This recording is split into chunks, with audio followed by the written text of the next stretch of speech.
আসসালামু আলাইকুম সুপ্রিয় দর্শক, আশা করি আপনারা সবাই ভালো আছেন। কিয়ামতের বড় আলামতের মধ্যে একটি হচ্ছে ইমাম মেহেদীর আগমন। সহিহ হাদিসের বিবরণ থেকে অবগত হওয়া যায় যে আখেরি জামানায় ইমাম মেহেদীর আত্মপ্রকাশ কিয়ামতের সর্বপ্রথম বড় আলামত।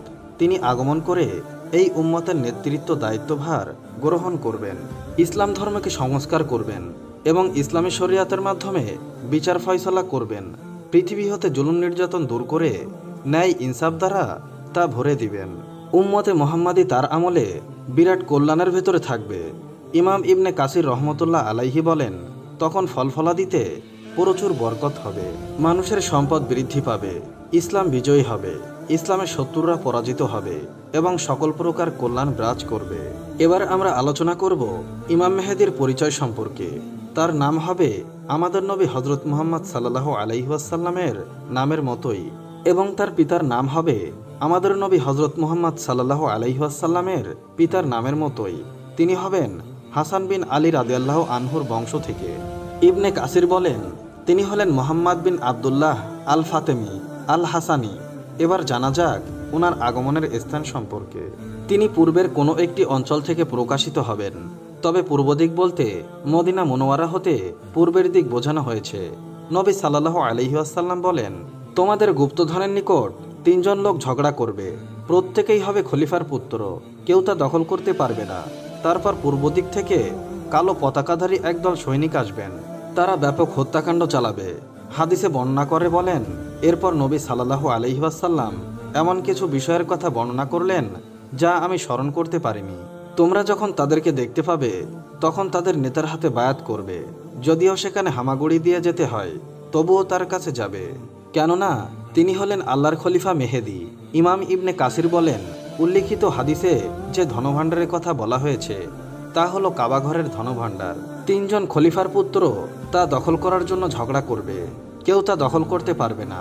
সর্বশেষ আখেরি জামানায় পূর্বের কোনো দেশ হতে ইমাম মেহেদী আগমন করবেন। তিনি আরও বলেন, পূর্বাঞ্চলের লোকেরা তাকে সাহায্য করবে এবং তার শাসনকালকে সমর্থন করবে, তারা কালো পতাকাধারী হবে। মোট কথা, আখেরি জামানার পূর্ব দেশ হতে তার বের হওয়া সত্য। কাবাঘরের পাশেই তার জন্য বায়াত করা হবে। ইমাম মেহেদীর আগমনের ব্যাপারে অনেক সহিহ হাদিস রয়েছে। কোনো কোনো হাদিসে প্রকাশ্যভাবে তার নাম উল্লেখ আছে, আবার কোনো কোনো হাদিসে তার গুণাগুণ উল্লেখিত রয়েছে। তার আগমন সত্য হওয়ার জন্য এই সমস্ত হাদিসই যথেষ্ট। আবু সাঈদ খুদরি রাদিয়াল্লাহু আনহু নবী সাল্লাল্লাহু আলাইহি ওয়াসাল্লাম হতে বর্ণনা করেন, আখেরি জামানায় আমার উম্মতের মধ্যে মেহেদীর আগমন ঘটবে। তার শাসনকালে আকাশ থেকে প্রচুর বৃষ্টিপাত হবে, জমিন প্রচুর ফসল উৎপন্ন করবে। তিনি মানুষের মধ্যে প্রচুর সম্পদ সমানভাবে বিতরণ করবেন। গৃহপালিত পশুর সংখ্যা বৃদ্ধি পাবে এবং উম্মতে মুহাম্মাদীর সম্মান বৃদ্ধি পাবে। তিনি 7 বছর কিংবা 8 বছর জীবিত থাকবেন। আবু সাঈদ খুদরি রাদিয়াল্লাহু আনহু হতে আরও বর্ণিত আছে, নবী সাল্লাল্লাহু আলাইহি ওয়াসাল্লাম বলেন, আমি তোমাদেরকে মেহেদীর আগমন সম্পর্কে সুসংবাদ দিচ্ছি। মানুষেরা যখন মতবিরোধে লিপ্ত হবে তখন তিনি প্রেরিত হবেন। পৃথিবী হতে জুলুম নির্যাতন দূর করে ন্যায় ইনসাফ দ্বারা তা ভরে দিবেন। আকাশ জমিনের সকল অধিবাসী তার উপর সন্তুষ্ট হবেন। তিনি মানুষের মাঝে সমানভাবে প্রচুর সম্পদ বিতরণ করবেন। নবী সাল্লাল্লাহু আলাইহি ওয়াসাল্লাম বলেন, মেহেদী আসবেন আমার বংশধর হতে, তার কপাল হবে উজ্জ্বল এবং নাক হবে উঁচু। পৃথিবী হতে জুলুম নির্যাতন দূর করে দিয়ে ন্যায় ইনসাফ দ্বারা তা ভরে দিবেন। 7 বছর পর্যন্ত তিনি রাজত্ব করবেন। উম্মে সালমা রাদিয়াল্লাহু আনহু বলেন, আমি রাসূল সাল্লাল্লাহু আলাইহি ওয়াসাল্লামকে বলতে শুনেছি, মেহেদীর আগমন হবে আমার পরিবারের ফাতিমার বংশধর হতে। জাবের রাদিয়াল্লাহু আনহু বলেন, রাসূল সাল্লাল্লাহু আলাইহি ওয়াসাল্লাম বলেন, ঈসা আলাইহি ওয়াসাল্লাম যখন অবতরণ করবেন তখন মুসলমানদের আমির তাকে বলবেন, আসুন আমাদের নামাজের ইমামতি করুন। ঈসা আলাইহি ওয়াসাল্লাম বলবেন, বরং তোমাদের আমির তোমাদের মধ্য হতে এই উম্মতের সম্মানের কারণেই তিনি এই মন্তব্য করবেন।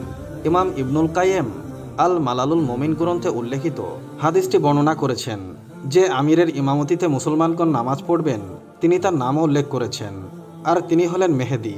এই হাদিস সম্পর্কে ইবনুল কাইয়্যিম বলেন, হাদিসের সনদ খুব ভালো। আবু সাঈদ খুদরি রাদিয়াল্লাহু আনহু রাসূল সাল্লাল্লাহু আলাইহি ওয়াসাল্লাম হতে বর্ণনা করেন, ঈসা ইবনে মারিয়াম যে ইমামের পিছনে নামাজ পড়বেন তিনি হবেন আমাদের মধ্য হতে। নবী সাল্লাল্লাহু আলাইহি ওয়াসাল্লাম বলেন, ততদিন দুনিয়ায় ধ্বংস হবে না যতদিন না আমার পরিবারের একজন লোক আরবদের বাদশা হবে। তার নাম হবে আমার নামে এবং তার পিতার নাম হবে আমার পিতার নাম অনুরূপ, অর্থাৎ তার নাম হবে মোহাম্মদ বিন আবদুল্লাহ। উম্মে সালামা রাদিয়াল্লাহু আনহু বলেন, নবী সাল্লাল্লাহু আলাইহি ওয়াসাল্লাম বলেন, কাবা ঘরের পাশে একজন লোক আশ্রয় নেবে, তার বিরুদ্ধে একজন সৈনিক প্রেরণ করা হবে। সৈন্যরা যখন বাইতা নামক স্থানে পৌঁছাবে তখন জমিন তাদেরকে গ্রাস করে ফেলবে। উম্মে সালামা বলেন, আমি রাসূল সাল্লাল্লাহু আলাইহি ওয়াসাল্লামকে জিজ্ঞেস করলাম, অপছন্দ সত্ত্বেও যারা তাদের সঙ্গে যাবে তাদের কি অবস্থা হবে? উত্তরে নবী সাল্লাল্লাহু আলাইহি ওয়াসাল্লাম বলেন, তাকে সহজমিন ধসে যাবে, তবে কিয়ামতের দিন সে আপন নিয়তের উপর পুনরুত্থিত হবে।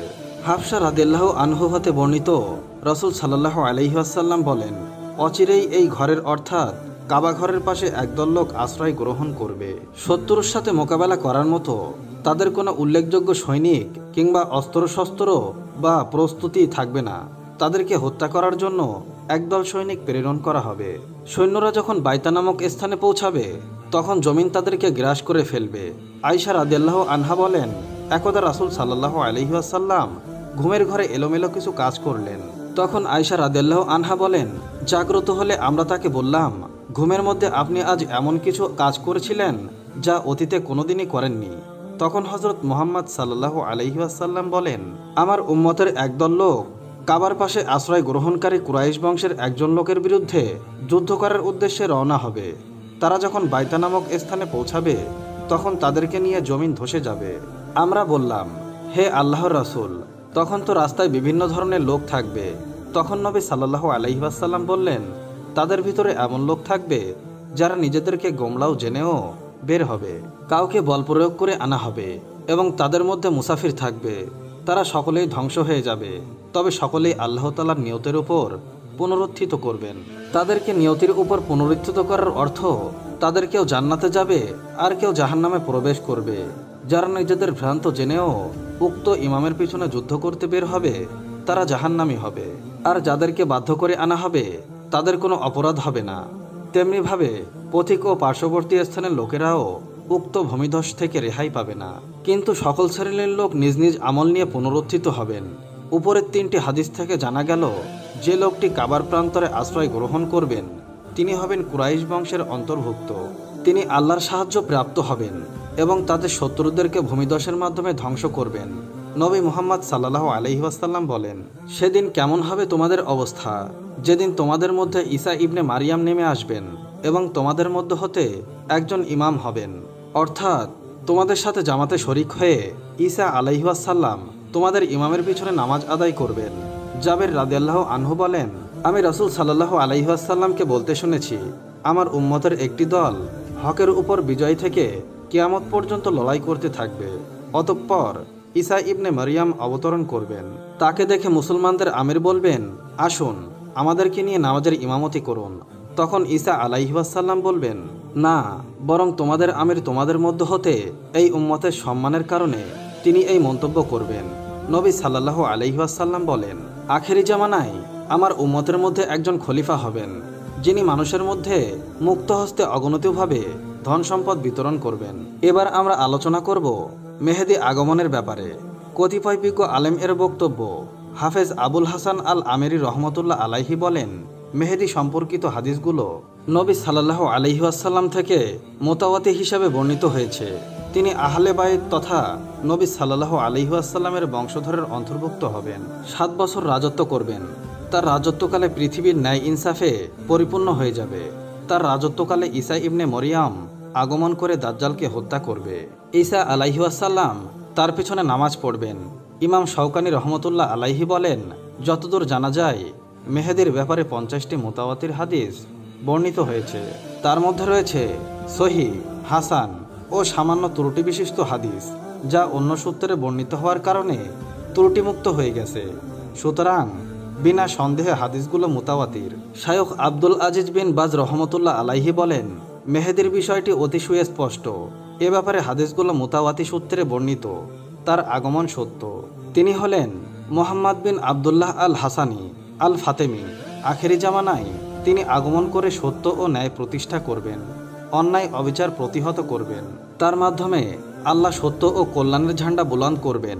যে ব্যক্তি আখেরি জামানায় ইমাম মেহেদীর আগমনে অস্বীকার করবে তার কথায় কর্ণপাত করা যাবে না। শায়খ আব্দুল মহাসিন আল আব্বাদ বলেন, ২৬ জন সাহাবী থেকে মেহেদির আগমন সম্পর্কিত হাদিসগুলো বর্ণিত হয়েছে। ৩৬টি হাদিস গ্রন্থে এ সমস্ত হাদিস বর্ণিত হয়েছে। উপরে আলোচনা থেকে আমরা জানতে পারলাম ইমাম মেহেদির আগমনের বিশ্বাস স্থাপন করা ওয়াজিব, কারণ তার আগমনের ব্যাপারে অনেক সহিহ হাদিস বর্ণিত হয়েছে। ঈসা ইবনে মারিয়াম আলাইহি ওয়াসাল্লাম যখন আকাশ থেকে অবতরণ করবেন, তখন ইমাম মেহেদির নেতৃত্বে মুসলমানগণ সম্মান ও সুখ শান্তিতে বসবাস করতে থাকবেন। ইমাম মেহেদি মুসলমানদেরকে নিয়ে নামাজে ইমামতি করার জন্য প্রস্তুতি নিতে থাকবেন। এমন সময় ঈসা ইবনে মারিয়াম আলাইহি ওয়াসাল্লাম আকাশ থেকে আগমন করবেন।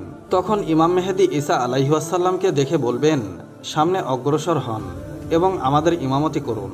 হাদিসের ভাষ্য অনুযায়ী আরও জানা যায় যে ইমাম মেহেদির সময় মুসলমানদের ঈমান ও শক্তি ধ্বংস করার জন্য দাজ্জালের আগমন ঘটবে। দাজ্জালের মোকাবেলা করার জন্য আল্লাহ তাআলা ঈসা আলাইহি ওয়াসাল্লামকে পাঠাবেন। ইমাম মেহেদিও তার সাথে মিলিত হয়ে দাজ্জালের বিরুদ্ধে যুদ্ধে লিপ্ত হয়ে তাকে এবং তার বাহিনীকে খতম করে মুসলমানদের দাজ্জালের ফিতনা হতে মুক্ত করবেন। সিদ্দিক হাসান খান ভোপালী রহমতুল্লাহ আলাইহি বলেন, মেহেদির ব্যাপারে অনেক হাদিস বিভিন্ন গ্রন্থে মুতাওয়াতি সূত্রে বর্ণিত হয়েছে। উপরের বিস্তারিত আলোচনা থেকে ইমাম মেহেদি সম্পর্কে আমরা যা অবগত হলাম তার সংক্ষিপ্ত কথা হলো, আখেরি জামানায় এই উম্মতের মধ্যে একজন সৎলোক আগমন করবেন। মাকামে ইব্রাহিম এবং রুকুনে ইয়ানির মধ্যবর্তী স্থানে মুসলমানগণ তার হাতে বায়াত করবে। তাকে হত্যা করার জন্য সিরিয়া থেকে একদল সৈন্য প্রেরণ করা হবে। সৈন্যদলটি যখন মক্কার পথে বাইতা নামক স্থানে পৌঁছাবে, তখন ভূমিধসে সকল সৈন্য হালাক হয়ে যাবে, মানে ধ্বংস হয়ে যাবে। আল্লাহ তাআলা ইমাম মেহেদিকে এভাবে তার শত্রুদের হাত থেকে হেফাজত করবেন। তিনি মুসলমানদের খলিফা হয়ে ইসলামের মাধ্যমে বিচার ফয়সালা করবেন, যার জামানায় মুসলমানদের মাঝে চরম সুখ শান্তি ও নিয়ামত বিরাজ করবে। অতঃপর দামাস্কের মসজিদে ফজরের নামাজের সময় ঈসা আলাইহি ওয়াসাল্লামের সাথে সাক্ষাৎ করবেন। প্রথমে তিনি ঈসা আলাইহি ওয়াসাল্লামকে নামাজের ইমামতি করার অনুরোধ জানাবেন, কিন্তু তিনি তা প্রত্যাখ্যান করলে স্বয়ং ইমাম মেহেদি ইমামতি করবেন। ঈসা ইবনে মারিয়াম আলাইহি ওয়াসাল্লাম ইমাম মেহেদির পিছনে মুক্তাদি হয়ে নামাজ আদায় করবেন। তারপর তিনি ঈসা আলাইহি ওয়াসাল্লামের সাথে যোগ দিয়ে দাজ্জালের বিরুদ্ধে যুদ্ধ করার জন্য বের হবেন এবং দাজ্জাল হত্যার কাজে ঈসা আলাইহি ওয়াসাল্লামকে সহায়তা করবেন। তারপর তিনি 7 বছর, মতান্তরে 9 বছর পৃথিবীতে বসবাস করে মৃত্যুবরণ করবেন। মুসলমানগণ তার জানাজায় নামাজ পড়বেন। এমন একটি উপত্যকা যা ভূত প্রেত দানব জিন্নাত এবং রহস্যময় প্রাণীদের চারণভূমি রূপে আমরা জানি। এমন পাহাড় যা সর্বদা অন্ধকারাচ্ছন্ন অবস্থায় থাকে, চন্দ্র বা সূর্যের আলো সেখানে কখনো পৌঁছাতে পারেনি। এটি এমন উপত্যকা যেখানে এখনো পর্যন্ত কেউই যেতে পারেনি। ওই উপত্যকাকে জিনেদের রাজ্য, নাকি অন্য কোনো গ্রহ, নাকি নতুন কোনো পৃথিবীতে যাওয়ার রাস্তা? সুপ্রিয় দর্শক, কুহে কাফের নাম শুনতেই কোনো অলৌকিক আরবিয়ান কাহিনী আমাদের মনে আসে। এমন কাহিনী যা রাজাদের সুন্দরী কন্যা ও জিনেদের মধ্যে সংগঠিত হয়। এসব কাহিনী সাধারণত এরকম হয়ে থাকে যে অমুক রাজ্যের রাজার সুন্দরী মেয়েকে অমুক ভূতবাদেও অপহরণ করে কুহে কাফের কোনো এক স্থানে কোনো প্রাসাদে নিয়ে আটকে রেখেছে। এরকম কাহিনী হিন্দুস্তান, ইরান এবং আরবের গ্রামীণ অঞ্চলে প্রচলিত এবং এসব দেশের অনেক গ্রন্থেও এর আলোচনা গুরুত্বসহ স্থান পেয়েছে। লিখিত গ্রন্থসমূহে বর্ণিত হওয়ার পাশাপাশি এসব কাহিনী লোকেরা পরস্পর শ্রবণের মাধ্যমে বর্ণনা করেন। সুপ্রিয় দর্শক, কাফ বা কুহে কাফ পৃথিবীর পূর্ব থেকে উচ্চ স্থান ও আরবের প্রসিদ্ধ উঁচু উঁচু পর্বতমালা সমূহের এক নাম। ইসলামিক বর্ণনায় কুহে কাফকে জিনেদের আবাসস্থল বা জিনেদের রাজ্যকে বলা হয়, যাকে আল্লাহ তাআলা খুবই সুন্দর ও চমকালো ঝুমরি থেকে বানিয়েছেন। ইরানি বর্ণনা মতে কুহে কাফের অবস্থান শিমালি এলাকার কোকেসাস পর্বতমালায় ছিল, যাকে বিজয়ী করা আজও পর্যন্ত কোনো মানুষের পক্ষে সম্ভব হয়নি, কেননা প্রাচীন ইতিহাসে এই উঁচু উঁচু পর্বতমালাকে রহস্যজনকভাবে গোপন রেখেছে। কুহে কাফ মূলত একটি লম্বা পর্বতমালা সমূহের একটি সারি। একে জমিনের সবচেয়ে বিস্তৃত প্রশস্ত ভূমি বলা হয়ে থাকে, যা পর্বতসমূহের সারিবদ্ধতা এবং জ্যোতিষ নামক পাখিদের জন্য বিখ্যাত। বলা হয়ে থাকে যে কুহে কাফ জত্যপুষের উপর প্রতিষ্ঠিত, যার উজ্জ্বলতা আকাশকে নীল রং করে দিয়েছে। এমনিভাবে কুহে কাফকে জিনেদের দেশও বলা হয়ে থাকে। প্রাচীনকালে জিনেরা অনেক রাষ্ট্র প্রতিষ্ঠা করেছিল, যার ভিত্তি ছিল কুহে কাফ। ইমাম গাজবিনী রাহিমাহুল্লাহ লিখেন যে কুহে কাফ কয়েকটি অঞ্চলে বিভক্ত, যার মধ্যে ৭০টি জমিন স্বর্ণের, ৭০টি জমিন রূপার, আরও ৭০টি জমিন মেশকের। অ্যারাবিয়ান কিতাবের বর্ণনা মতে কাফ পর্বতসমূহের মধ্যে সবচেয়ে উঁচু ছিল, যাকে আল্লাহ তাআলা জমিনকে টিকিয়ে রাখার জন্য সৃষ্টি করেছিলেন। এবং এই পৃথিবীতে যত সব পাহাড়ের সারি রয়েছে, সমস্ত পাহাড়ের শিকড় কুহে কাফের সাথে সম্পর্কিত। এমনিভাবে কুহে কাফ যা সমস্ত পাহাড়সমূহ থেকে উঁচু, তা সমস্ত পাহাড়সমূহের মারকাজ বা কেন্দ্রবিন্দু। জাকারিয়া আল কাজবিনী রাহিমাহুল্লাহ আজারিবুল মাখলুকাত ও কারাইবুল মাউজুদাত নামক একটি গ্রন্থ লিখেছেন, যাতে তিনি কাসমোলজি মোতাবেক এই সমস্ত মতামত দেন যে আল্লাহ তাআলা আসমানকে স্থির রাখেন যাতে আসমান জমিনে না পড়ে যায়, এবং এর চারপাশে পর্বতমালার একটি সারি সৃষ্টি করেন যাতে কুহে কাফ ও অন্তর্ভুক্ত, যা একটি খুঁটির ন্যায় পর্বতমালাকে স্বীয় জায়গায় স্থির রাখতে সাহায্য করে। এমনিভাবে সুফি দরবেশ জালালউদ্দিন রুমি রাহিমাহুল্লাহ তার বর্ণনায় উল্লেখ করেন যে শক্তিশালী বাদশাহ জুলকারনাইন আবে হায়াতের খোঁজে পূর্ব দিকে সফর করেন। এই সফরে তিনি কুহে কাফ পর্বত পর্যন্ত পৌঁছে যান। যখন তিনি কুহে কাফ পৌঁছেন, তখন তিনি সেখানে দেখেন যে ফেরেশতা ইসরাফিল আলাইহিসসালাম মুখে শিঙ্গা নিয়ে দাঁড়িয়ে আছেন, কিয়ামতের দিন তাতে ফুঁক দেওয়ার জন্য অপেক্ষা করছেন। কুহে কাফ এবং সেখানে অবস্থিত প্রাণীদের সম্পর্কে আরও একটি বর্ণনা পাওয়া যায় যে হজরত ইবনে আব্বাস রাদিয়াল্লাহু তাআলা আনহু বর্ণনা করেন যে হুজুর পাক সাল্লাল্লাহু আলাইহি ওয়াসাল্লাম আমাদের কাছে এমন অবস্থায় আগমন করেন যে আমরা মসজিদে নববীতে হালকা বানিয়ে বসেছিলাম। আমাদেরকে হুজুর সাল্লাল্লাহু আলাইহি ওয়াসাল্লাম জিজ্ঞাসা করলেন যে তোমরা কি করছো?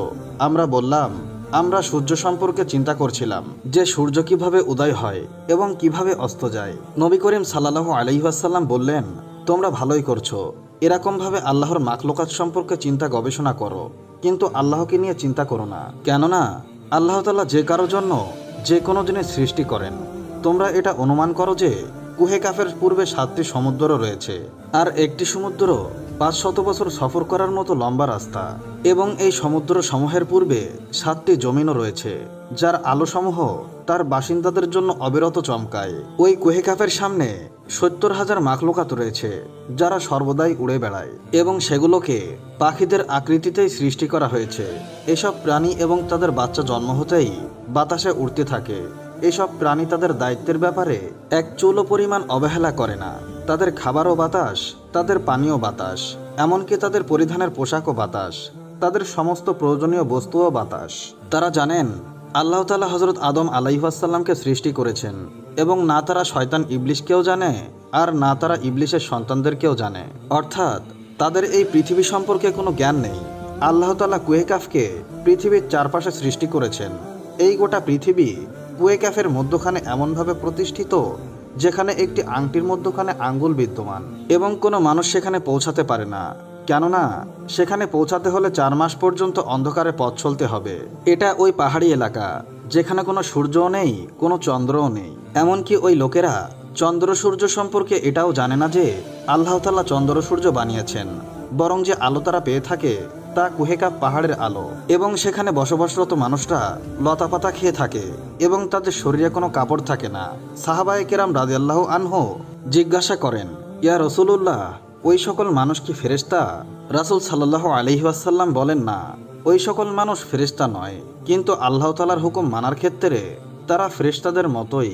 অতঃপর রাসূল সাল্লাল্লাহু আলাইহি ওয়াসাল্লাম ইরশাদ করেন যে মিরাজের রাত্রিতে হুজুর সাল্লাল্লাহু আলাইহি ওয়াসাল্লামের সাক্ষাৎ কুহে কাফদের লোকেদের সাথে হয়েছিল, এবং সেখানকার লোকেরা হুজুর সাল্লাল্লাহু আলাইহি ওয়াসাল্লামের দাওয়াত কবুল করেছিলেন, এবং তারা মুসলমানও হয়েছিলেন।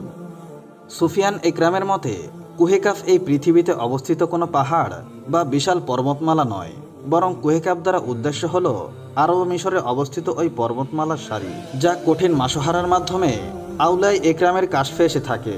যেমন ফরিদুদ্দিন আক্তাব রাহিমাহুল্লাহের মতো সুফিও এই বিষয়ে মুশাহাদা করেছিলেন।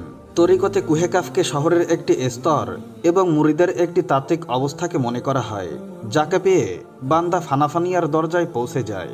অনেক মানুষের বিশ্বাস এটাই যে এই কাফ শব্দটি কোনো বস্তুর কেন্দ্রবিন্দুকেই প্রকাশ করে, আর এই শব্দটি এতই মর্যাদাশীল পবিত্র কোরআন শরীফের একটি পূর্ণাঙ্গ সূরার নামও সূরা কাফ হিসাবে রাখা হয়েছে, যা এই কুহে কাফ পর্বতের দিকে ইশারা করে রাখা হয়েছে। এই সূরার মধ্যে আল্লাহর সত্তা, একত্ববাদ, মৃত্যু এবং জীবনের উদ্দেশ্য সম্পর্কে আলোচনা করা হয়েছে। কুহে কাফ জিওগ্রাফিক্যালভাবে আমাদের এই জমিনে ঠিক কোথায় অবস্থিত এ ব্যাপারে ভিন্ন ভিন্ন মতবাদ পাওয়া যায়। অধিকাংশ মুফাসসিরিনগণ এই কথার উপরে একমত যে আরবি শব্দের কুহে কাফ মূলত রাশিয়ায় অবস্থিত কাফকাস অর্থাৎ মাউন্ট ককেসাস নামক একটি পর্বতমালা। এই এলাকাটি ইউরোপ ও রাশিয়ার মধ্যবর্তী শুভ্র পর্বতমালার একটি অংশ, যার মধ্যে আর্মেনিয়া, আজারবাইজান ও রাশিয়ার মতো দেশসমূহ অন্তর্ভুক্ত। এই এলাকা কুদরতের সৌন্দর্যে ভরপুর। এখানে জানোয়ার ও প্রাণীদের অনেক প্রজাতি দেখতে পাওয়া যায়। বিল, ঝিল আর ছোট ছোট ঝর্ণা দেখে মনে হয় যেন জান্নাত জমিনে নেমে এসেছে। এখানে মানুষের বসবাস খুবই কম। এই পর্বতমালার সারি ইউরোপকে এশিয়া থেকে পৃথক করেছে। যদি কুহে কাফকে কোনো স্যাটেলাইট থেকে দেখা যায় তাহলে এই এলাকাটি শুভ্র একখণ্ড মেঘের মতো মনে হবে। অন্যান্য মহাতিগণদের মতে কুহে কাফ অ্যান্টার্কটিকার ওই বিরান ও বরফে ভূমিতে অবস্থিত, যা সর্বদা মেঘমালা ও অন্ধকারে ঢাকা থাকে।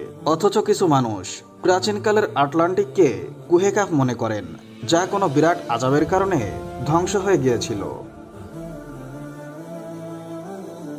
নতুন ফিজিক্স এর ধারণা অর্থাৎ ডাইমেনশন ও কুহে কাফকে চিনতে সাহায্য করে, কেননা ফিজিক্সের নতুন গবেষণা মতে আমাদের এই মহাবিশ্বে সর্বমোট 11টি ডাইমেনশন রয়েছে, যেখানে আমরা মানুষেরা শুধুমাত্র 3টি অথবা 4টি ডাইমেনশনে বসবাস করছি, কেননা আমরা টাইম এবং স্পেসের মধ্যে বসবাস করি।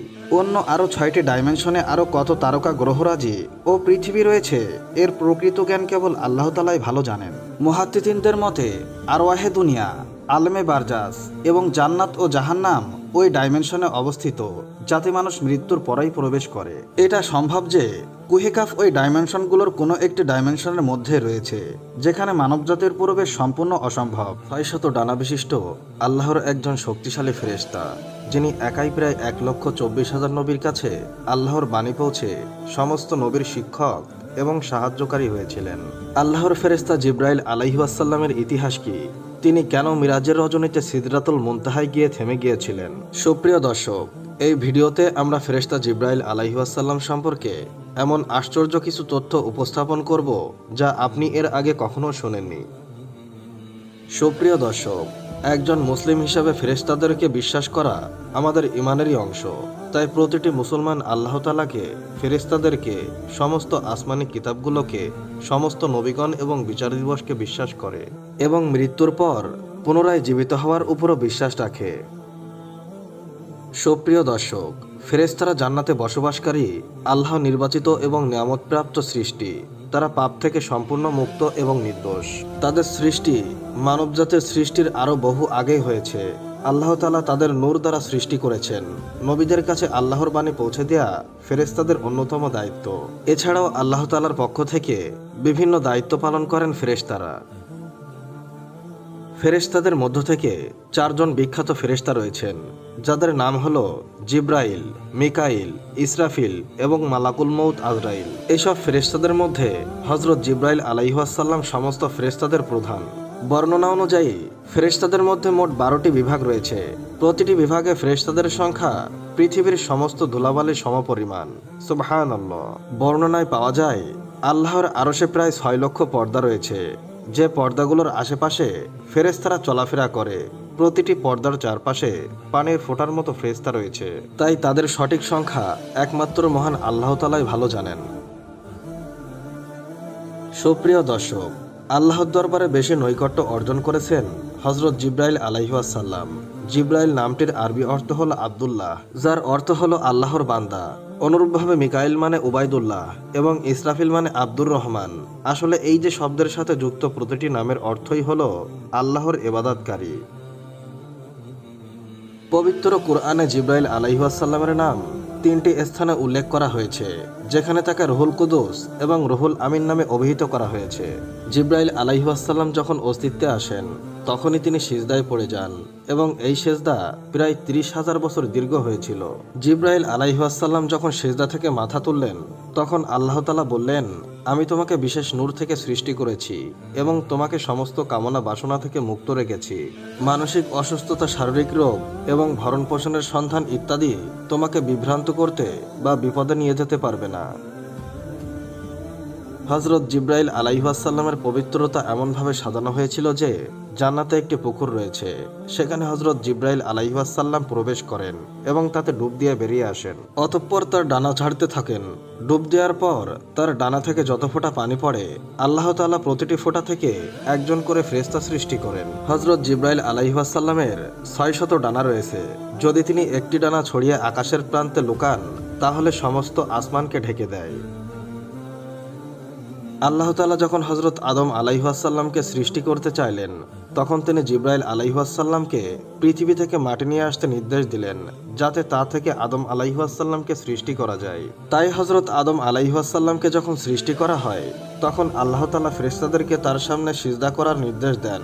যখন সিজদার নির্দেশ করা হয়, তখন সর্বপ্রথম সিজদা করেন জিব্রাইল আলাইহিসসালাম, অতঃপর মিকাইল আলাইহিসসালাম, অতঃপর ইসরাফিল আলাইহিসসালাম, অতঃপর হযরত আজরাইল আলাইহিসসালাম। তাই প্রথম সিজদা করার কারণে হযরত জিব্রাইল আলাইহিসসালামকে সমস্ত ফেরেশতাদের থেকে উচ্চ মর্যাদা দেওয়া হয়। হযরত জিব্রাইল আলাইহিসসালামকে নবীদের কাছে ওহী নাজিল করা এবং তাদের পরীক্ষায় সাহায্য করার দায়িত্ব দেওয়া হয়েছিল। হযরত আদম আলাইহিসসালামের কাছে জিব্রাইল আলাইহিসসালাম 12 বার অবতরণ করেছিলেন। হযরত ইদ্রিস আলাইহিসসালামের কাছে 4 বার, হযরত ইব্রাহিম আলাইহিসসালামের কাছে 42 বার, হযরত মুসা আলাইহিসসালামের কাছে 400 বার এবং হযরত ঈসা আলাইহিসসালামের কাছে 13 বার এবং সর্বশেষ নবী মুহাম্মদ সাল্লাল্লাহু আলাইহিসসালামের কাছে 24,000 বার অবতরণ করেছিলেন। হযরত জিব্রাইল আলাইহিসসালাম সকল নবীদের জীবনে অনেক গুরুত্বপূর্ণ ভূমিকা পালন করেছিলেন। যখন হযরত নূহ আলাইহিসসালামের মহাঝড়ের আগে একটি জাহাজ নির্মাণের পরিকল্পনা করেছিলেন, তখন জিব্রাইল আলাইহিসসালাম তাকে নৌকা বানাতে শিখিয়েছিলেন। অতঃপর নমরুদ যখন ইব্রাহিম আলাইহিসসালামকে আগুনে নিক্ষেপ করেছিল, তখন জিব্রাইল আলাইহিসসালাম আগুনকে ফুলের বাগানে পরিণত করেছিলেন। যখন হযরত ইউসুফ আলাইহিসসালামকে তার ভাইরা একটি কূপে নিক্ষেপ করেছিল, তখন জিব্রাইল আলাইহিসসালাম অত্যন্ত দ্রুত কূপের ভিতরে যান এবং হযরত ইউসুফ আলাইহিসসালামকে তার ডানায় জড়িয়ে ধরেন এবং তাকে সান্ত্বনা প্রদান করেন। হযরত লূত আলাইহিসসালামের মেহমান হিসাবে অবস্থান করেছিলেন। তখন লূত আলাইহিসসালামের লোকেরা তার ঘরবাড়ি ভেঙে ফেলেছিল, তাই জিব্রাইল আলাইহিসসালাম তাদের মুখমণ্ডলে ডানা দিয়ে মেরেছিলেন, ফলে তারা অন্ধ হয়ে গিয়েছিল। অতঃপর তিনি লূত আলাইহিসসালামের অঞ্চলটি তার ডানা নিয়েছিলেন, যা 5টি শহরকে বেষ্টন করে মাটিতে ফেলে দিয়েছিলেন। হযরত জাকারিয়া আলাইহিসসালাম যখন আল্লাহর কাছে সন্তান চেয়েছিলেন, তখন জিব্রাইল আলাইহিসসালাম তার কাছে একজন সুন্দর যুবকের বেশে এসেছিলেন এবং তাকে একটি নেক সন্তানের সুসংবাদ দিয়েছিলেন। অতঃপর হযরত জিব্রাইল আলাইহিসসালামের বাণীতে হযরত ঈসা আলাইহিসসালামের জন্মগ্রহণ হয়েছিল। সুতরাং সংক্ষিপ্ত কথায় বলতে গেলে, নবীদের ঘটনায় জিব্রাইল আলাইহিসসালামের ভূমিকা এমন রয়েছে যা পৃথিবীর ইতিহাসকে পাল্টে দিতে পারে। হযরত জিব্রাইল আলাইহিসসালাম সমস্ত নবীদের কাছে মানবরূপে আসতেন, কিন্তু শেষ নবী মুহাম্মদ সাল্লাল্লাহু আলাইহিসসালাম হযরত জিব্রাইল আলাইহিসসালামকে তার প্রকৃত আকৃতিতেই দেখেছিলেন। হযরত জিব্রাইল আলাইহিসসালাম এবং রাসূল সাল্লাল্লাহু আলাইহিসসালামের প্রথম সাক্ষাৎকারের ঘটনাটি খুবই বিস্ময়ের ছিল, কারণ নবী করিম সাল্লাল্লাহু আলাইহিসসালাম একাকিত্ব পছন্দ করতেন এবং হেরা গুহায় গিয়ে ইবাদত করতেন। একদিন নবী করিম সাল্লাল্লাহু আলাইহিসসালাম হেরা গুহায় ইবাদতে মগ্ন ছিলেন। এমন সময় একজন ফেরেশতা তার কাছে এসে বললেন, পড়ুন। তিনি বললেন, আমি পড়তে পারি না। ফেরেশতা তাকে জড়িয়ে ধরে চাপ দিলেন, তারপর ছেড়ে দিলেন এবং বললেন, পড়ুন।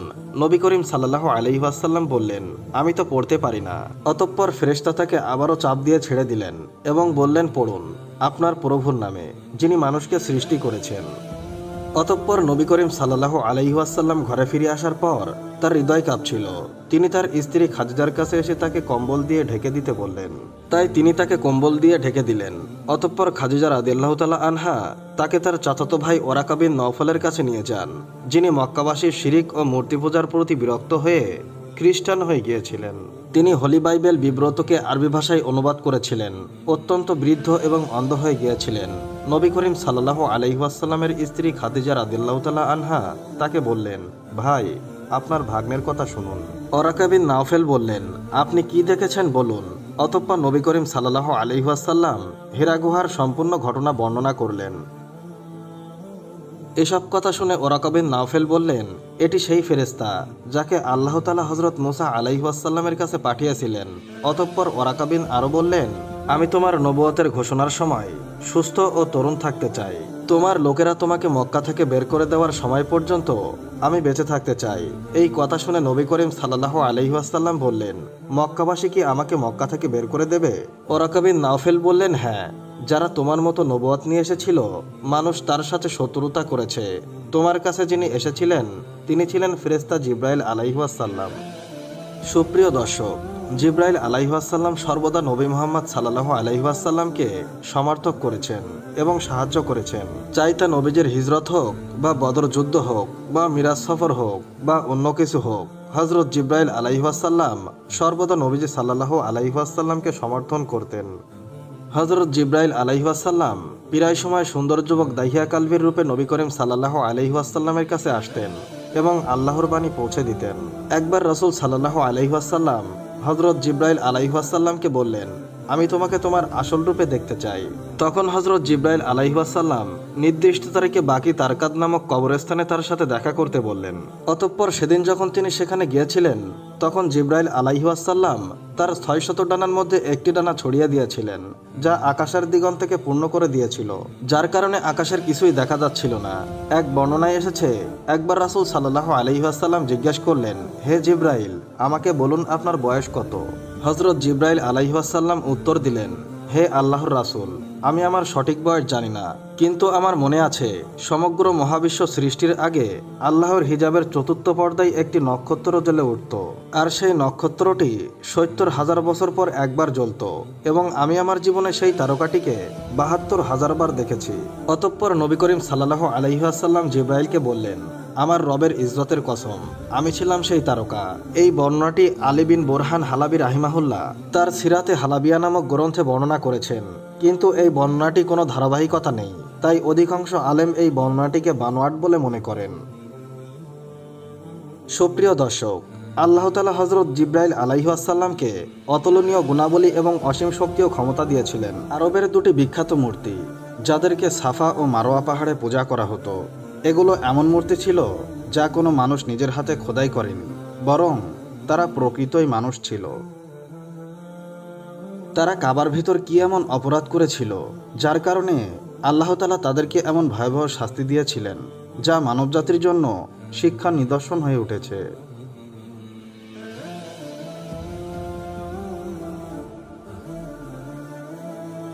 আসলে পবিত্র কাবা নির্মাণের পর থেকেই এখনো পর্যন্ত যারা এই বাইতুল্লাহকে অপবিত্র করার চেষ্টা করেছে, আল্লাহ তাআলা তাদেরকে এমন শাস্তি দিয়েছেন যে তারা পুরো বিশ্ববাসীর জন্য শিক্ষা নিদর্শন হিসাবে রয়ে যায়, যদিও তা পৃথিবীর শক্তিশালী রাজা আব্রাহা ও তার হাতের বাহিনী হোক না কেন।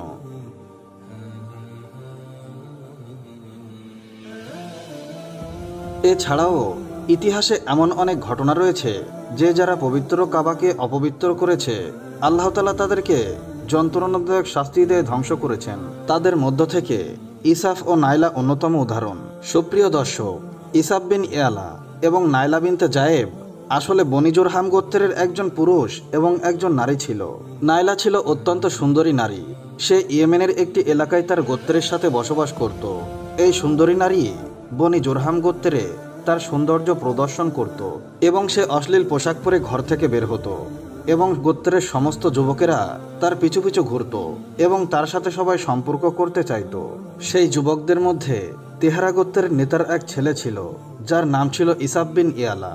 অতঃপর ইসাফ এবং নাইলা একে অন্যের প্রেমে পড়ে যায়। অতঃপর তাদের এই প্রেম অচিরেই ব্যভিচারে পরিণত হয়। যেহেতু তাদের একে অপরের সাথে হারাম সম্পর্ক ছিল, তাই সুযোগ পেলেই তারা ব্যভিচারে লিপ্ত হতো। এভাবে ধারাবাহিকভাবে তাদের এই বাদ চলতে থাকে। অতঃপর তাদের পরিবার যখন এই বিষয়টি জানতে পারে, তখন তারা তার বিরুদ্ধে সিদ্ধান্ত নেয়, যার কারণে তাদের মিলিত হওয়া নিষিদ্ধ হয়ে যায়। একদিন বনি জুরহাম গোত্রের একটি কাফেলা হজ করতে মক্কার দিকে রওনা হয়। সুযোগ পেয়ে তারাও এই কাফেলার সাথে হজে যায়। কাফেলাটি যখন মক্কায় পৌঁছায় তখন হজের দিন ছিল এবং কাকতালীয়ভাবে সেই দিন পবিত্র কাবার লোকেরা সংখ্যায় খুবই কম ছিল, ফলে পবিত্র কাবার আশেপাশে কেউ ছিল না। তাই শয়তান তাদের অন্তরে কুপ্রস্তাব করতে থাকে, ফলে তারা উভয় কাবায় প্রবেশ করে। এই অবস্থায় ব্যভিচারে লিপ্ত হয়। পবিত্র কাবার ভিতরে সংগঠিত এই পাপ ও অপবিত্রতায় গোটা পৃথিবী কেঁপে ওঠে এবং সাগরের ঢেউ আছড়ে পড়ে। এমনকি আল্লাহ তাআলা তাদের উপরে শাস্তি নাজিল করেন। শাস্তিটি এমন হয়েছিল যে যখন তারা কাবার ভিতরে ব্যভিচার করছিল তখন তাদের আত্মা কবজ করা হয় এবং তাদের মাংসের দেহ পাথরে পরিণত হয়ে যায়। এই মুহূর্তটি খুবই ভীতিকর ও ভয়াবহ ছিল, কারণ আল্লাহ তাআলার আযাবে দুটি জীবন্ত মানুষ পাথরে পরিণত হয়ে গিয়েছিল। কিছুক্ষণ পর যখন বনি জরহামের লোকেরা কাবার কাছে এসে দরজা খুলে, তখন উলঙ্গ অবস্থায় পাথরের মতো দাঁড়িয়েছিল দুটি অসহায় দেহ। মানুষ বুঝতে পারল আল্লাহর পবিত্র ঘরে তারা কি অপরাধ করেছে। অতঃপর মানুষেরা মূর্তিগুলোকে তুলে বাইরে নিয়ে আসে এবং মাটিতে পুঁতে দিয়ে দাঁড় করিয়ে দেয়, যাতে এটি মানুষের জন্য শিক্ষা নিদর্শন হয়ে থাকে। কিছুদিন পর মক্কাবাসীরা ইয়েসেফের মূর্তিটি নিয়ে সাফা পাহাড়ে স্থাপন করে এবং নাইলার মূর্তিটি তুলে নিয়ে মারোয়া পাহাড়ে স্থাপন করে। সাফা ও মারোয়া আসলে এমন দুটি পাহাড় যেগুলো কাবার খুব কাছাকাছি ছিল। বিবি হাজরা আলাইহিস সালাম এই দুটি পাহাড়ে উঠে পানির সন্ধান করেছিলেন এবং সাই করেছিলেন, কারণ হযরত ইসমাইল আলাইহিস সালাম তখন শিশু ছিলেন এবং প্রচণ্ড তৃষ্ণায় অস্থির হয়ে পড়েছিলেন। তাই এই দুটি পাহাড়কে প্রাচীনকাল থেকেই অত্যন্ত পবিত্র মনে করা হতো এবং হাজী সাহেবেরা তাতে আরোহণ করতেন এবং অত্যন্ত শৃঙ্খলা ও ভক্তি সহকারে সাই করতেন। সাফা ও মারোয়ায় যখন ইসাফ ও নাইলার মূর্তি স্থাপন করা হয় তখন তাদের শাস্তির বিধান ছিল, যে ব্যক্তি সাফা এবং মারোয়া পাহাড়ে যাবে তাহলে সে যেন এই দুটি মূর্তিকে একটি করে জুতা দিয়ে আঘাত করে। অতঃপর এই প্রক্রিয়া কয়েক প্রজন্ম ধরে চলতে থাকে। তারপর লোকেরা জুতার পরিবর্তে তাদেরকে চড় মারতে শুরু করে এবং কয়েক প্রজন্ম পরে লোকেরা তাদের কেবল স্পর্শ করে। এভাবে সময়ের সাথে সাথে লোকেরা তাদের শাস্তি কমাতে শুরু করে। এমনকি একটা সময় এমন হয় যে আরবের লোকেরা তাদেরকে অজ্ঞতার কারণে তাদেরকে ভালোবাসার প্রতীক বলতে শুরু করে। সমাজে তাদের দুজনের প্রেমের গল্প গর্বের সাথে বলতে শুরু করে। ধীরে ধীরে এটি প্রেমের দেবতা ও দেবী হিসাবে পরিচিতি হয়ে ওঠে।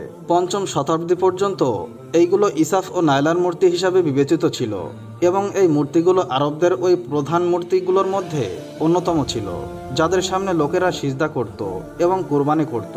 হযরত যায়েদ বিন হারিস রাদিয়াল্লাহু তাআলা আনহু বর্ণনা করেন যে জাহিলিয়াতের যুগে মুশরিকরা যখন বাইতুল্লাহ তাওয়াফ করত তখন তারা ইসাফ ও নাইলার মূর্তি স্পর্শ করত।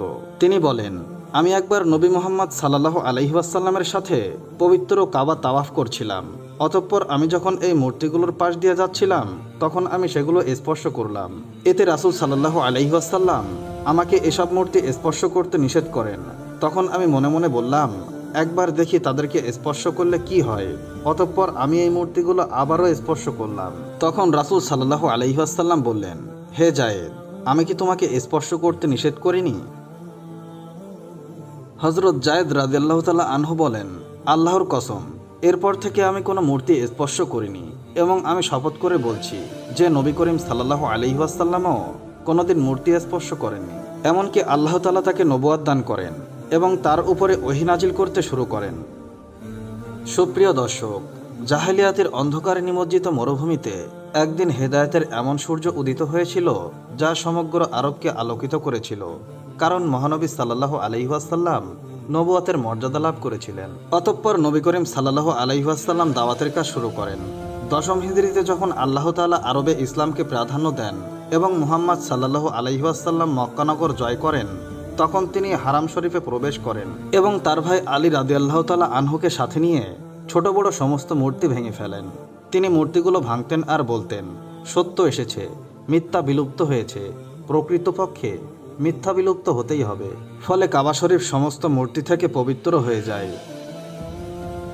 অতঃপর তিনি সাফা ও মারোয়া পাহাড়ে সফর করেন এবং পবিত্র হাতে ইসাফ ও নাইলার মূর্তিটি ভেঙে দেন।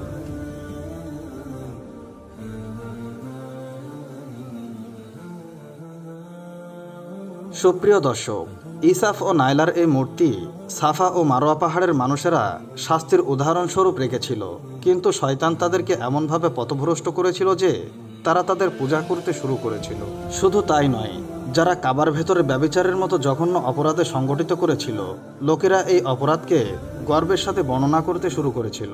অথচ এই ব্যভিচারের জন্য তাদেরকে লানত করা উচিত ছিল, কিন্তু আরবরা এই পাপকে প্রেমের গল্পে পরিণত করেছিল এবং ইসাফ ও নাইলাকে আদর্শ হিসাবে উপস্থাপন করতে শুরু করেছিল।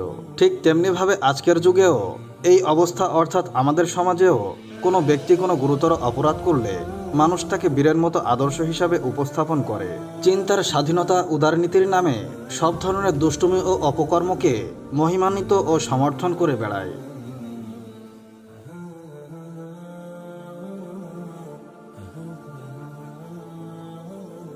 সুপ্রিয় দর্শক, মহান আল্লাহ তাআলার কাছে আমরা প্রার্থনা করি তিনি যেন আমাদেরকে সকল প্রকার অনিষ্ট ও প্রলোভন থেকে রক্ষা করেন এবং শয়তানের কুমন্ত্রণা ও কৌশল থেকে আমাদেরকে হেফাজত করেন। ইমান রক্ষার জন্য নিজের প্রাণ বিসর্জনকারী একজন মহিয়সী নারী, যিনি হযরত মূসা আলাইহিস সালামকে মায়ের মতো স্নেহ দিয়ে লালন পালন করেছিলেন এবং শিশুকালে তাকে ফিরআউনের অত্যাচার থেকে বাঁচিয়েছিলেন। যখন ওই মহিয়সী নারী আল্লাহর উপর ঈমান আনল, তখন ফিরআউন তার সাথে কি আচরণ করেছিল এবং তার সাথে এমন কি ঘটেছিল যার কারণে তাকে পৃথিবীর সবথেকে উত্তম নারী উপাধি দেওয়া হয়েছে। সুপ্রিয় দর্শক, ফিরআউন মিশরের একজন জালিম বাদশা ছিল। সে মিশরে বসবাসকারী বনি ইসরায়েল সম্প্রদায়কে গোলাম বানিয়ে রেখেছিল এবং তাদের উপর জুলুমের পাহাড় চাপিয়ে দিয়েছিল। ফিরআউন অত্যন্ত অহংকারী বাদশা ছিল এবং সে নিজেকে মানুষের খোদা এবং রিজিকদাতা হিসাবে দাবি করত, কিন্তু কারোর মধ্যে এমন সাহস ছিল না যে সে ফিরআউনের বিরোধিতা করবে। তাই আল্লাহ তাআলা ফিরআউনকে শেষ করে দেওয়ার সিদ্ধান্ত নিলেন। ফলে বনি ইসরায়েল সম্প্রদায়ে হযরত মূসা আলাইহিস সালামের জন্ম হলো। যখন হযরত মূসা আলাইহিস সালামের জন্ম হলো, তখন ওই সময়কালে ফিরআউন তার সৈন্যবাহিনীদেরকে নির্দেশ দিয়ে রেখেছিল যে বনি ইসরায়েলদের মধ্যে যে ছেলে সন্তান জন্ম হবে তাকেই যেন হত্যা করা হয়। তাই এই মুসিবত ও বিপদের সময়ে হযরত মূসা আলাইহিস সালামের আম্মাজান তাকে একটি সিন্দুকে রেখে সিন্দুকটিকে মজবুত করে বন্ধ করে দিলেন। অতঃপর তাকে নীল দরিয়ায় ভাসিয়ে দিলেন। এদিকে নীলনদ থেকে বের হয়ে নদীর একটি ডাল ফিরআউনের রাজমহলের নিচ দিয়ে প্রবাহিত হয়েছিল। আল্লাহর কুদরত, সিন্দুকটি ভাসতে ভাসতে নীলনদের ওই ডাল দিয়ে ফিরআউনের রাজমহলের কাছে চলে গেল। ওই সময় নদীর কিনারায় ফিরআউনের স্ত্রী হযরত আসিয়া বিনতে মুজাহিম দাঁড়িয়ে নদীর দৃশ্য দেখছিলেন। হযরত আসিয়া অত্যন্ত সুন্দরী এবং সুন্দর মনের মানুষ ছিলেন এবং তিনি কোনো অসুস্থতার কারণে অত্যন্ত কষ্টে ছিলেন। ফিরআউন তার অনেক চিকিৎসাও করেছিল, কিন্তু কোনো ফলাফল হয়নি। বলা হয়ে থাকে যে গণকরা তাকে বলেছিল, হে ফিরআউন, আমরা ভবিষ্যৎবাণী করছি যে এই নীলনদ দরিয়া থেকে একজন মানুষ তোমার ঘরে প্রবেশ করবে। যদি তার মুখের লালা এই অসুস্থ মহিলার শরীরে মালিশ করা হয় তাহলে সে সুস্থ হয়ে যাবে। এদিকে যখন নদীতে ভাসমান সিন্দুকের দিকে হযরত আসিয়ার দৃষ্টি গেল, তখন তিনি চাকরদেরকে সিন্দুকটিকে তুলে আনার নির্দেশ দিলেন। যখন ওই সিন্দুককে পানি থেকে উঠানো হলো এবং সিন্দুকটিকে খোলা হলো, তখন হযরত আসিয়ার মনে হলো যে সিন্দুকে নূরের আলো চমকাচ্ছে এবং তা দেখে হযরত আসিয়ার অন্তর আলোকিত হয়ে গেল এবং হযরত আসিয়ার অন্তরে বাচ্চাটির মায়া বসে গেল। অতঃপর এই বাচ্চাটির মুখের লালা যখন তার হাতে পড়ল, তখন সাথে সাথে সে সুস্থ হয়ে গেল। তাছাড়া ফিরআউনের স্ত্রী আসিয়ার গর্ভে কোনো ছেলে সন্তান ছিল না, কারণ তিনি সন্তানহীন ছিলেন। ফলে তার পবিত্র মনে মাতৃস্নেহ জেগে উঠল এবং তিনি হযরত মূসা আলাইহিস সালামের লালন পালনের দায়িত্ব নিয়ে নিলেন। এভাবে আল্লাহর কুদরতে মূসা আলাইহিস সালামের লালন পালন ওই ফিরআউনের মহলেই হলো, যাকে মূসা আলাইহিস সালামের হাতেই ধ্বংস হওয়ার ছিল। কোনো মুহাক্কিকিনগণ বলেছেন যে আসলে ফিরআউন শব্দটি তখনকার সময়ে মিশরের বাদশাদের উপাধি ছিল এবং হযরত মূসা আলাইহিস সালামের কাহিনীর ধারাবাহিকতায় দুইজন ফিরআউনের নাম উল্লেখ পাওয়া যায়। একজন ওই ফিরআউন যার জামানায় তিনি জন্ম হয়েছিলেন এবং যার ঘরে তিনি লালন পালন হয়েছিলেন, আর দ্বিতীয় ফিরআউন ওই ফিরআউন ছিল যার কাছে তিনি ঈমানের দাওয়াত এবং বনি ইসরায়েল জাতির মুক্তির দাবি নিয়ে গিয়েছিলেন। অতঃপর সে সমুদ্রে ডুবে ধ্বংস হয়েছিল। আর বিবি আসিয়ার স্বামী অর্থাৎ যে ফিরআউন মূসা আলাইহিস সালামকে নিজের ঘরে রেখেছিলেন, সেই ফিরআউনের নাম ইতিহাসের বই পুস্তকে রামসিস সানি বলা হয়েছে। আসলে বিবি আসিয়া আরিয়ান বিন ওয়ালিদের নাতনি ছিলেন। রিয়ান বিন ওয়ালিদ ওই বাদশা ছিলেন যিনি হযরত ইউসুফ আলাইহিস সালামের জামানায় মিশরের মন্ত্রী ছিলেন এবং তিনি হযরত ইউসুফ আলাইহিস সালামের উপর ঈমানও গ্রহণ করেছিলেন। অতঃপর মিশরে যখন কিপ্টিদের ক্ষমতা এলো, তখন ফিরআউন তার ক্ষমতার বলে বিবি আসিয়াকে বিবাহ করেছিল এবং তাকে হুমকি দেওয়া হয়েছিল যে যদি তিনি বিবাহ থেকে অস্বীকৃতি জানান তাহলে তার মাতাপিতাকে হত্যা করা হবে। কিন্তু বিবাহের পরেও আল্লাহ তাআলা হযরত আসিয়াকে ফিরাউনের অনিষ্টতা থেকে নিরাপদে রেখেছিলেন। ফলে ফিরাউন আসিয়ার উপর কর্তৃত্ব খাটাতে পারেনি। ঐতিহাসিকগণ লিখেছেন যে আল্লাহ তাআলা ফিরাউনকে পুরুষত্বহীন বানিয়ে দিয়েছিলেন। আবার কিছু কিছু ঐতিহাসিকগণ লিখেছেন ফিরাউনের এমন একটি বিরল রোগ ছিল যার কারণে চিকিৎসকগণ তাকে সারা জীবন স্ত্রীর সাথে বিশেষভাবে সময় কাটানো থেকে বিরত থাকার নির্দেশ দিয়েছিলেন। তাই ফিরাউন কখনো আসিয়ার ধারে পাশে যেতে পারেনি। আসলে এটাও আল্লাহ তাআলার একটি হিকমত ছিল যাতে বিবি আসিয়া ফিরাউনের নাপাক শরীর থেকে নিরাপদ থাকতে পারেন। হযরত মুসা আলাইহিস সালামের লালন পালন ফিরাউনের মহলে রাজপুত্রদের মতোই হয়েছিল। সব ধরনের আরাম আয়েশের ব্যবস্থা তার জন্য বরাদ্দ ছিল। কিন্তু কিপ্তিদের মধ্যে জীবন অতিবাহিত করার পরেও মুসা আলাইহিস সালাম স্বভাবগতভাবে তাদের থেকে ভিন্ন ছিল। হযরত মুসা আলাইহিস সালাম ফিরাউনের অহংকার এবং নিজেকে খোদা হিসাবে দাবি করাকে অপছন্দ করত এবং সর্বদা একত্ববাদ সম্পর্কিত কথা অকপটে বলে যেতেন, যা ফিরাউন এবং তার দরবারের মানুষেরা পছন্দ করত না। অতঃপর খুব তাড়াতাড়ি সেই সময়টা এসে গেল যখন আল্লাহ তাআলা মুসা আলাইহিস সালামকে নবুয়ত দান করেছিলেন এবং তিনি ফিরাউনের দরবারে ইসলামের দাওয়াত নিয়ে এসেছিলেন।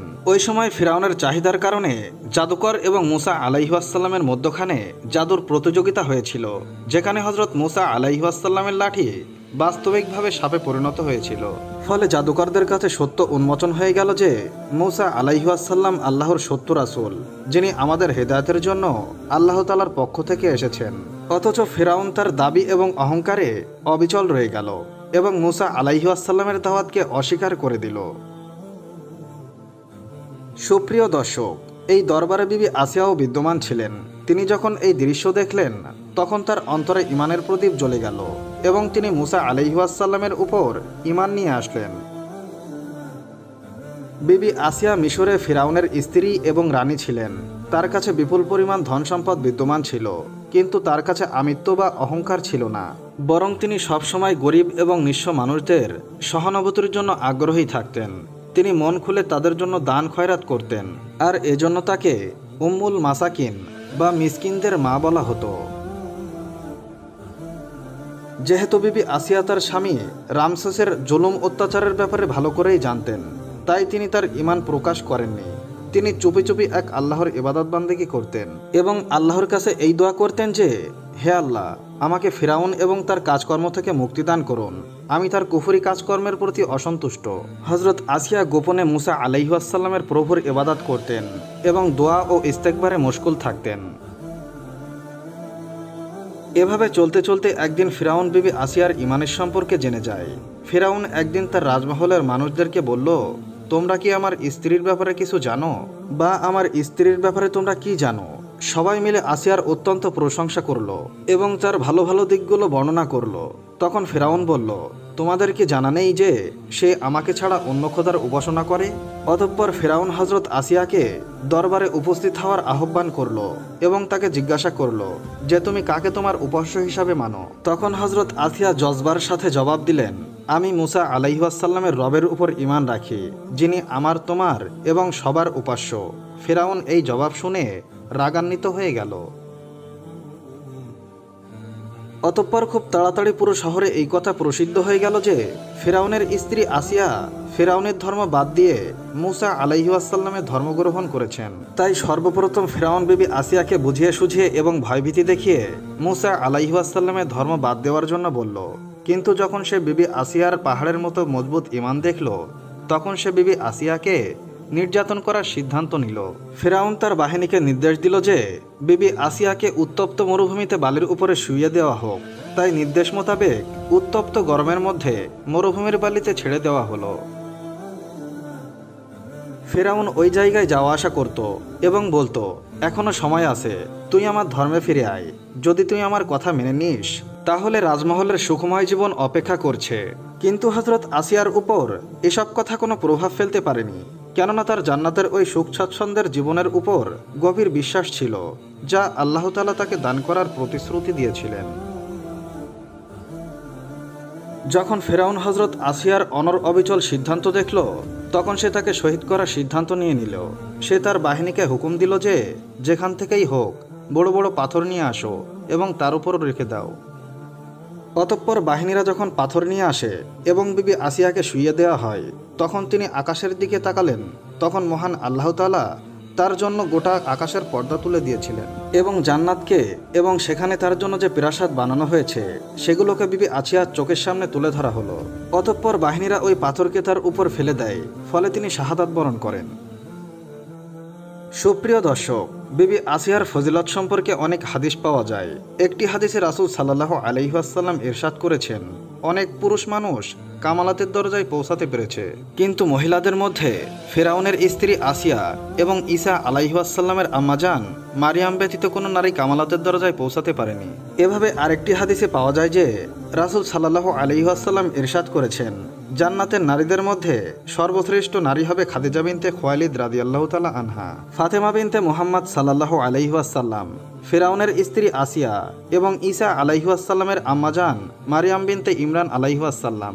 আরেকটি বর্ণনায় পাওয়া যায় যে জান্নাতে বিবি আসিয়ার বিবাহ দোজাহানের বাদশাহ সাইয়্যিদুল মুরসালিন মুহাম্মদ সাল্লাল্লাহু আলাইহি ওয়াসাল্লামের সাথে হবে। হযরত আইয়ুব আলাইহি ওয়াসাল্লাম, যাকে আল্লাহ তাআলা অগণিত নিয়ামত দান করেছিলেন, কিন্তু যখন আইয়ুব আলাইহি ওয়াসাল্লামের উপর মুসিবতের পাহাড় চলে আসে তখন তিনি কি করেছিলেন? হযরত আইয়ুব আলাইহি ওয়াসাল্লামের এমন কি রোগ হয়েছিল যার কারণে মানুষেরা তার থেকে দূরে পালিয়ে যেত? সুপ্রিয় দর্শক, আজকের এই ভিডিওতে দীর্ঘ 18 বছর কঠিন রোগে আক্রান্ত থাকার পরেও উফ শব্দটি পর্যন্ত না করা একজন ধৈর্যশীল নবীর জীবনী সম্পর্কে আলোচনা করব ইনশাআল্লাহ। হযরত আইয়ুব আলাইহিস সালামের আব্রামি নাম উব ছিল এবং তাওরাত কিতাবে তার নাম জব বলা হয়েছে। তার জন্ম আরবের সিমলা এলাকায় বসরা নামক অঞ্চলে হয়েছিল। হযরত আইয়ুব আলাইহিস সালামের পিতার নাম অমস ছিল। তার পিতা হযরত ইসহাক আলাইহিস সালামের বংশের সাথে সম্পর্কিত ছিলেন এবং তার শ্রদ্ধেয় মাতা হযরত লূত আলাইহিস সালামের কন্যা ছিলেন। মুহাক্কিকিনগণ লিখেছেন, হযরত আইয়ুব আলাইহিস সালামের জামানা হযরত ইয়াকুব এবং হযরত মূসা আলাইহিস সালামের মধ্যবর্তী সময় ছিল, অর্থাৎ প্রায় 150 অথবা প্রায় 1500 খ্রিস্টপূর্ব সনের মাঝামাঝি সময় ছিল। আল্লাহ তাআলা হযরত আইয়ুব আলাইহিস সালামকে নবুয়তের মাসনাদে আসীন করলেন। তিনি তার সম্প্রদায়ের নেতা ছিলেন। হযরত আইয়ুব আলাইহিস সালামকে আল্লাহ তাআলা অসংখ্য অগণিত ধন-দৌলত দান করেছিলেন। তার গৃহপালিত পশু ছিল হাজার হাজার এবং খাদিমা বা চাকরও শত শত পরিমাণে ছিল। অসংখ্য বাগান এবং ক্ষেতখামার তার মালিকানায় ছিল। হযরত আইয়ুব আলাইহিস সালাম যেমন ধনী মানুষ ছিলেন, তেমনি তিনি অত্যন্ত দানশীল ছিলেন। তিনি নিঃস্ব ও গরিব মিসকিন মানুষকে সাহায্য করতেন এবং এতিম শিশু ও বিধবা মহিলার দায়িত্ব নিতেন। মজলুম মানুষের সেবা এবং তাদের মেহমানদারি করা তার দৈনন্দিন কাজ ছিল। হযরত আইয়ুব আলাইহিস সালাম সম্পর্কে তাওরাত কিতাবে একটি সহিফা বিদ্যমান রয়েছে, যার নাম ছিল সহিফায়ে আইয়ুব অথবা দ্য বুক অফ জব। হযরত আইয়ুব আলাইহিস সালামের স্ত্রীর নাম বিবি রহমা অথবা লিয়া ছিল। তিনি হযরত ইউসুফ আলাইহিস সালামের কন্যা ছিলেন এবং তার 7 জন ছেলে এবং 3 জন কন্যা সন্তান ছিল। হযরত আইয়ুব আলাইহিস সালাম মানুষদেরকে দ্বীনে ইব্রাহিম শিক্ষা দিতেন এবং তাদেরকে শিরিক ও মূর্তি পূজা এবং অন্যান্য মন্দ কাজ থেকে দূরে থাকার আহ্বান করতেন এবং আখিরাত দিবসের উপর ঈমান গ্রহণের জন্য দাওয়াত দিতেন। তিনি সর্বদা আল্লাহর ইবাদত এবং শুকরগুজারিতে লিপ্ত থাকতেন, কারণ আল্লাহ তাআলা তাকে বিশাল নিয়ামত দান করেছিলেন। বর্ণনায় পাওয়া যায় যে একদিন ফেরেশতারা হযরত আইয়ুব আলাইহিস সালামের অনুগত এবং শুকরগুজারির প্রশংসা করছিলেন। তখন ইবলিস শয়তান বলে উঠল যে আল্লাহ তাআলা আইয়ুব আলাইহিস সালামের উপর ধন-দৌলতের বৃষ্টি বর্ষণ করেছেন, যার কারণে সে অত্যন্ত নেক ও শুকরগুজারি বান্দা। যদি আল্লাহ তাআলা তার উপর মুসিবত নাজিল করেন তাহলে সে শুকর আদায় করবে না। ফলে আল্লাহ তাআলা তার প্রিয় বান্দাকে পরীক্ষা করার হুকুম দিলেন।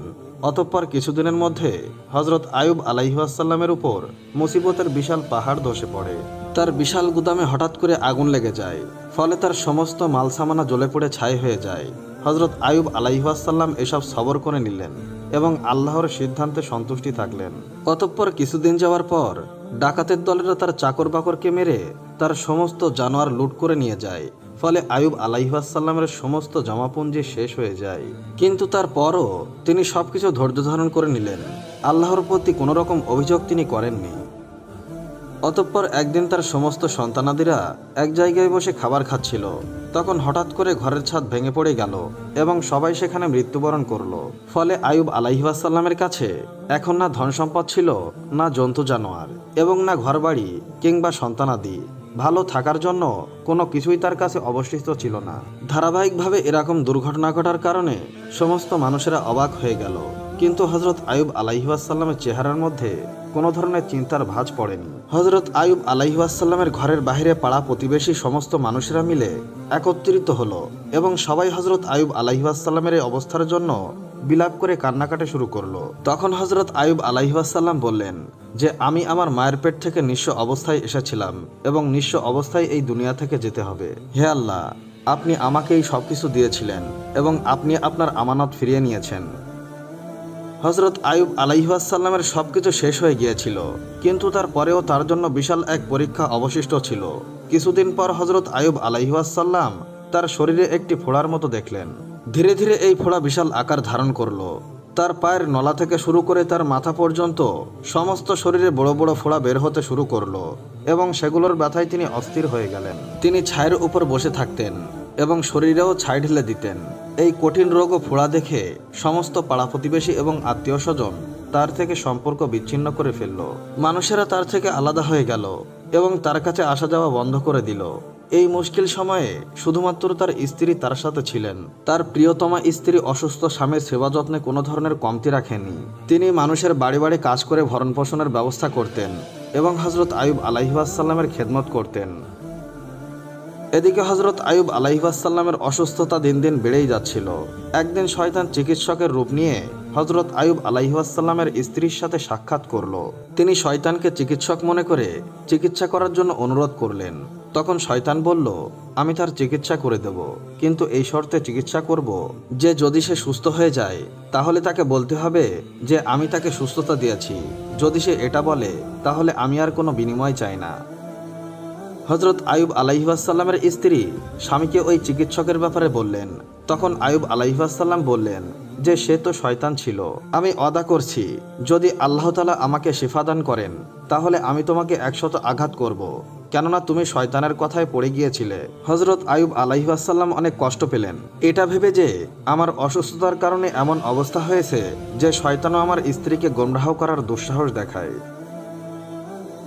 অতঃপর এভাবেই দিনের পর দিন অতিবাহিত হচ্ছিল এবং হযরত আইয়ুব আলাইহিসসালামের কষ্ট দিন দিন বেড়েই যাচ্ছিল, কারণ শরীরের কোনো অংশ ফোড়া থেকে নিরাপদ ছিল না। হযরত আইয়ুব আলাইহিসসালাম শহরের এক কোনায় একটি বিরান ভূমিতে অবস্থান নিলেন। এই মুশকিল সময়েও তিনি সর্বদা আল্লাহর ইবাদত এবং শুকরগুজারিতে লিপ্ত থাকতেন এবং তার মুখে সর্বদা আল্লাহর নাম উচ্চারণ করতেন। অতঃপর আইয়ুব আলাইহিসসালামের কষ্ট এতটাই বৃদ্ধি পেল যে তার শরীরের গোশত হাড় থেকে আলাদা হতে শুরু করলো। ফলে শুধুমাত্র হাড্ডি এবং শিরা উপশিরা রয়ে গেল। একদিন হযরত আইয়ুব আলাইহিসসালামের স্ত্রী বললেন, আপনি আল্লাহর কাছে দোয়া করেন, তাহলে অবশ্যই আল্লাহ তাআলা আপনাকে এই রোগ থেকে শিফা দান করবেন। তখন আইয়ুব আলাইহিসসালাম জবাব দিলেন যে আল্লাহ তাআলা আমাকে 70 বছর সুখ স্বাচ্ছন্দ্যে রেখেছিলেন, এখন আমি অন্তত 70 বছর সবর করে নেই। এটা শুনে তার স্ত্রী চুপ হয়ে গেলেন এবং কান্না করতে শুরু করলেন।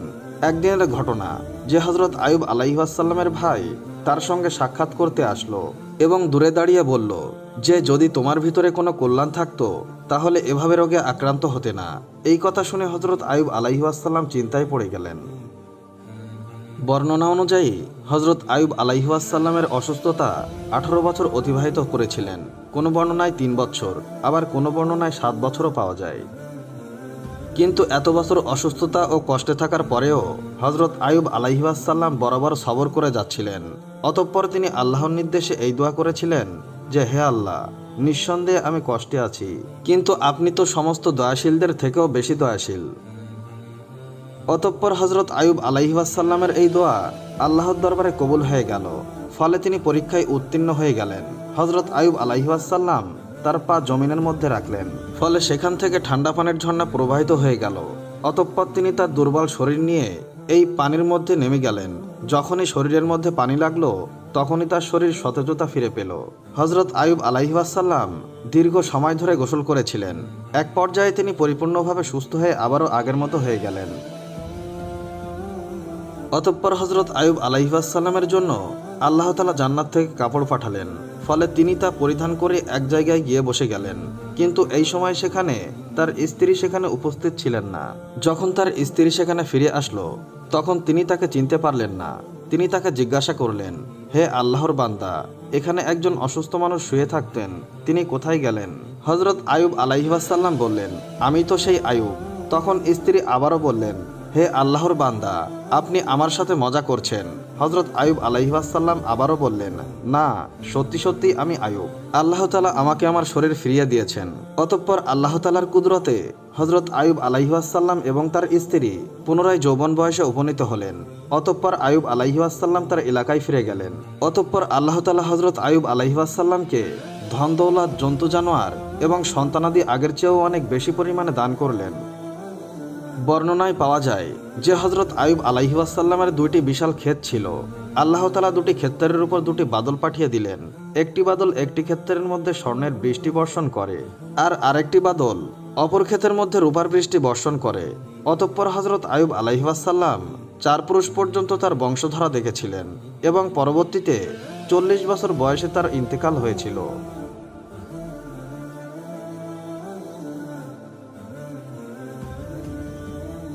এমন একটি আশ্চর্যকর প্রাণী যা কিয়ামতের খুব কাছাকাছি সময়ে আত্মপ্রকাশ হবে।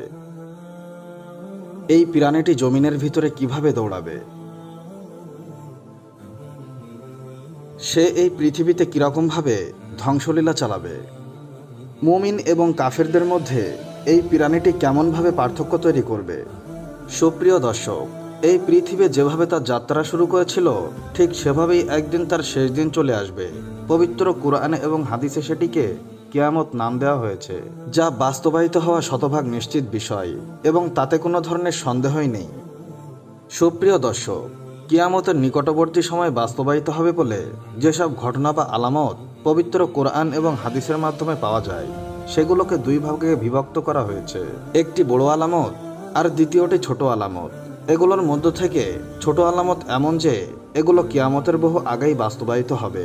যেরকমটা আমরা জানি যে কিছু কিছু আলামত প্রকাশিত হয়ে গেছে, সেগুলোর মধ্যে নবী করিম সাল্লাল্লাহু আলাইহি ওয়াসাল্লামের আগমন, ধন দৌলত বৃদ্ধি পাওয়া, বড় বড় আলেমদের মৃত্যু হওয়া, জেনা ব্যভিচার ব্যাপকভাবে বিস্তারিত হওয়া, ব্যাপকভাবে খুনখারাবি হওয়া, বেশি পরিমাণে ভূমিকম্প হওয়া, নারীদের হালকা পাতলা এবং ছোট পোশাক পরা, জাজিরাতুল আরব বিশাল দালানকোঠায় পরিপূর্ণ হওয়া এবং এই ধরনের আরও অনেক নিদর্শন ইতোমধ্যে প্রকাশিত হয়েছে। কিন্তু কিয়ামতের বড় আলামতগুলো এমন যে এগুলো একেবারে কিয়ামতের নিকটবর্তী সময়ে প্রকাশিত হবে এবং সেগুলোর উপর কিয়ামত বাস্তবায়িত হতে বেশি সময় দূরত্ব থাকবে না। সেগুলোর মধ্যে দাজ্জালের আবির্ভাব, ঈসা ইবনে মারিয়াম আলাইহিসসালামের দ্বিতীয়বার অবতরণ করা, ইয়াজুজ মাজুজের আত্মপ্রকাশ, সমগ্র পৃথিবী ধোঁয়ায় অন্ধকার হয়ে যাওয়া, সূর্য পশ্চিম দিক থেকে উদিত হওয়া এবং আগুন বের হওয়া, এই সমস্ত আলামত কিয়ামতের নিকটবর্তী সময়ে ধারাবাহিকভাবে একটির পরে আরেকটি প্রকাশিত হবে। সুপ্রিয় দর্শক, কিয়ামতের এই সমস্ত আলামতসমূহ মুমিনদের জন্য অনেক গুরুত্বপূর্ণ। কেননা আল্লাহ তাআলা কিয়ামতের আলামতসমূহ এজন্য নির্ধারণ করে দিয়েছেন যাতে কিয়ামতের পূর্বে মুমিনগণ এগুলো সম্পর্কে সতর্ক হতে পারে এবং মানুষ যাতে বেশি পরিমাণে তওবা ইস্তেগফার করতে পারে। কিয়ামতের ওই সমস্ত বড় বড় আলামত সমূহের মধ্য থেকে একটি আলামত দাব্বাতুল আরদ নামক একটি আশ্চর্যজনক প্রাণী। এই প্রাণীটি কিয়ামতের নিকটবর্তী সময়ে জমিন থেকে বের হবে। এই প্রাণীর ব্যাপারে আল্লাহ তাআলা পবিত্র কোরআনে বলেছেন, যখন তাদের ব্যাপারে ওয়াদা পরিপূর্ণ হয়ে যাবে, তখন তাদের জন্য এই জমিন থেকে একটি প্রাণী বের হবে, যে প্রাণীটি তাদের সাথে কথা বলবে, যে মানুষগুলো আমার আয়াতের উপর বিশ্বাস স্থাপন করেনি। সুপ্রিয় দর্শক, আসলে দাব্বা শব্দের অর্থ বিচারণকারী প্রাণী এবং আরদ শব্দের অর্থ জমিন বা ভূমি, অর্থাৎ এটি এমন এক প্রাণী হবে যেটি জমিনের উপর অত্যন্ত দ্রুতগতিতে চলাফেরা করবে। স্বাভাবিকভাবে প্রাণীরা ডিম অথবা বাচ্চা ভূমিষ্ঠ হওয়ার মাধ্যমে জন্মগ্রহণ করে থাকে। সুতরাং এটিও কিয়ামতের একটি নিদর্শন হবে যে এই আশ্চর্যজনক প্রাণী কোনো প্রাণীর পেট থেকে বের হবে না, বরং জমিন থেকে বের হবে। বিশুদ্ধ তাফসির অনুযায়ী দাব্বাতুল আরদ নামক প্রাণীটি ওই সময় প্রকাশিত হবে যখন মানুষেরা সৎ কাজের নির্দেশ এবং অসৎ কাজ থেকে বাধা দেওয়া ছেড়ে দিবে এবং কাফেরদের সংশোধন হওয়ার কোনো প্রকার আশায় বাকি থাকবে না। অবশ্য এটি কিয়ামতের খুব নিকটবর্তী সময় হবে। সুপ্রিয় দর্শক, আসলে মক্কায় খানায় কাবার নিকটবর্তী একটি পাহাড় রয়েছে, যেটিকে সাফা পাহাড় বলা হয়। এটি ওই পাহাড় যার মাঝে হজ ওমরার সময় হাজী সাহেবগঞ্জ 7টি চক্কর দেন এবং সাই সম্পন্ন করেন। বর্ণনা অনুযায়ী কিয়ামতের নিকটবর্তী সময়ে ওই সাফা পর্বত ভূমিকম্পের কারণে ফেটে যাবে এবং তার ভেতর থেকে এই আশ্চর্যজনক প্রাণীটি বের হবে এবং মানুষের সাথে কথাবার্তা বলবে। এটি সম্পূর্ণ ওই অলৌকিক ঘটনার মতো হবে যেটি আল্লাহ তাআলা হযরত সালেহ আলাইহিসসালামের জন্য পাথর থেকে উট বের করেছিলেন। তাফসিরে ইবনে কাসির অনুযায়ী দাব্বাতুল আর্থ মক্কা মুকাররমায় অবস্থিত সাফা পর্বত থেকে বের হবে এবং সে তার মাথা থেকে মাটি ঝেড়ে ঝেড়ে মসজিদ হারামে অবস্থিত হাজারে আসওয়াদ এবং মাকামে ইব্রাহিমের কাছে এসে পৌঁছাবে।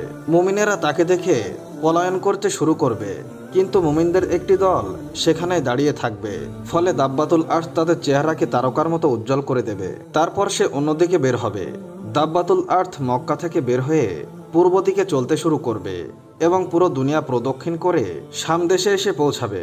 এখানে এসে এই প্রাণীটি একটি প্রচণ্ড চিৎকার দিবে, ফলে প্রতিটি মানুষের মুখেই তার ব্যাপারে চর্চা হবে এবং সব দিকে শোরগোল শুরু হয়ে যাবে। মানুষেরা এদিক ওদিক পলায়ন করতে থাকবে, কিন্তু এই প্রাণী থেকে কেউই বাঁচতে পারবে না। সুপ্রিয় দর্শক, দাব্বাতুল আর্থ 4 পায়ে বিশিষ্ট প্রাণী হবে, যার দৈর্ঘ্য হবে প্রায় 60 গজের মতো হবে। কিছু সংখ্যক আলেম লিখেছেন যে এই আশ্চর্যজনক প্রাণীটির চেহারা মানুষের মতো হবে এবং তার পা উটের মতো হবে এবং তার গর্দান ঘোড়ার মতো হবে এবং তার শিং হরিণের মতো হবে এবং তার হাত বাদরের মতো হবে।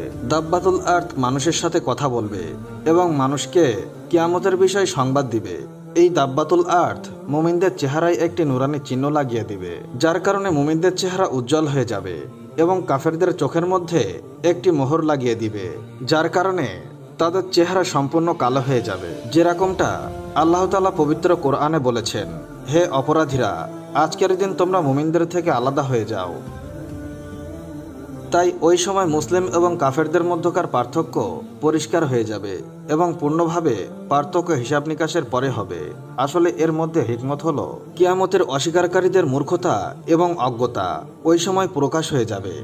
যেই জিনিসকে তোমরা নবীদের বলার পরও বিশ্বাস করনি, আজকের দিনে এই জিনিসটাকেই একটি প্রাণীর বলার কারণেই মানতে হয়েছে, কিন্তু এখন তার কথা মেনে নিলেও কোনো ধরনের উপকার লাভ হবে না, কেননা এখন মানার বা আত্মসমর্পণ করার সময় শেষ হয়ে গিয়েছে। সুপ্রিয় দর্শক, দাব্বাতুল আর্থ পৃথিবীর প্রতিটি কোণায় অত্যন্ত দ্রুতগতিতে বিচরণ করবে। কোনো মানুষ তার পিছন পিছন চলার ক্ষমতা রাখবে না এবং কোনো মানুষ দৌড়ে তার থেকে বেঁচেও যেতে পারবে না। এই প্রাণীটি যেই জায়গায় যাবে সেখানেই মানুষদেরকে চিহ্ন লাগিয়ে দিবে। দাব্বাতুল আর্থ বের হওয়ার পর কোনো মানুষ তাওবা করতে পারবে না এবং কোনো মানুষ মুসলমান হতে পারবে না। যে ব্যক্তি কাফের হবে সে কুফরের মধ্যেই থেকে যাবে, আর যে ব্যক্তি মুমিন হবে সে মুমিন হিসাবেই মৃত্যুবরণ করবে। দাব্বাতুল আর্থ বের হওয়ার পর গর্ভবতী নারীদের সন্তান সময় হওয়ার পূর্বেই ভূমিষ্ঠ হয়ে যাবে, নদীর মিষ্টি পানি তিক্ত হয়ে যাবে এবং বন্ধু শত্রুতে পরিণত হবে। মানুষের এমন এমন আশা হবে যেগুলো কখনো পরিপূর্ণ হবে না এবং মানুষেরা ওই জিনিস বর্জনের চেষ্টা করবে যেটা কখনোই তারা অর্জন করতে পারবে না।